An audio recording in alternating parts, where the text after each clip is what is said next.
Welcome back to the ROKK Rundown. What's always surprising to me is how when Ron and I and Rodell plan to talk about the ROKK Rundown, there's always so much to talk about. So I think we start off with the big pivot. What happened this week, the White House was ready to sign. There was a signing ceremony. Republicans and Democrats, everybody was ready to move on that, and the president changed his mind at the last moment.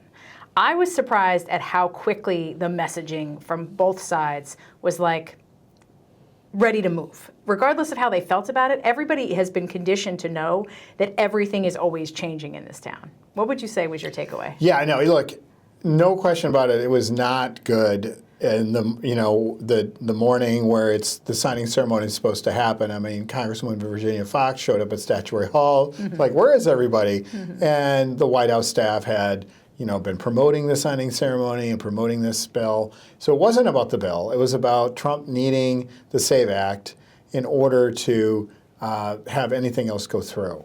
So, yeah, I think you're right that at first it was a shock, and then members of Congress recalibrate, or at least Republicans recalibrate and start talking about the fact that the goalpost has moved, but eventually this bill will be signed into law. There's no other choice. I mean, you can't say this is the worst thing in the world, or we were planning our communications around it. This would have been helpful to our elections. This would have been helpful, in all sorts of ways, talk about the economy and talk about housing and helping people. But all they can say is go to process, and talk about the benefits of the bill and that this will be signed into law. There's not much else they can do. Well, we'll certainly see what happens there. It seems like that's another uphill battle for Capitol Hill. I'm curious, World Cup, I'm still riding out the high from the Knicks winning the NBA Finals. But the World Cup has been a constant activity of information about how people are perceiving the U.S., whether it comes from our brands and our foods and all of these other things.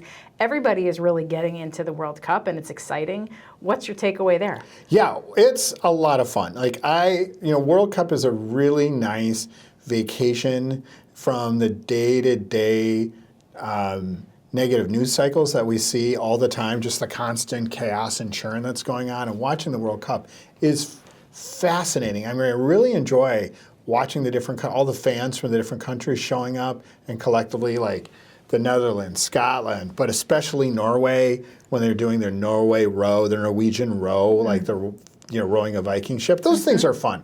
And we have this country has a lot to offer. We've got ranch dressing, barbecue, portion size.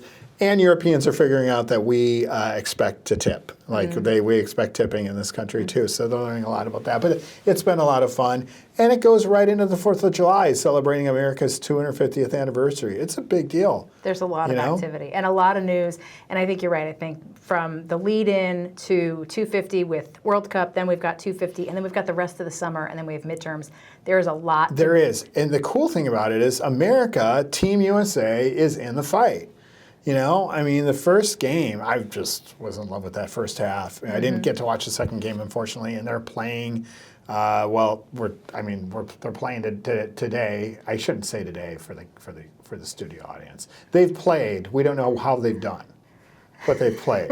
At this tape, they played really well. Regardless, we're Team USA all the way. Yeah, we are Team USA. So we'll keep you posted. There's a lot going on this summer. Stay tuned for the ROKK Down for our hot takes. Best summer ever.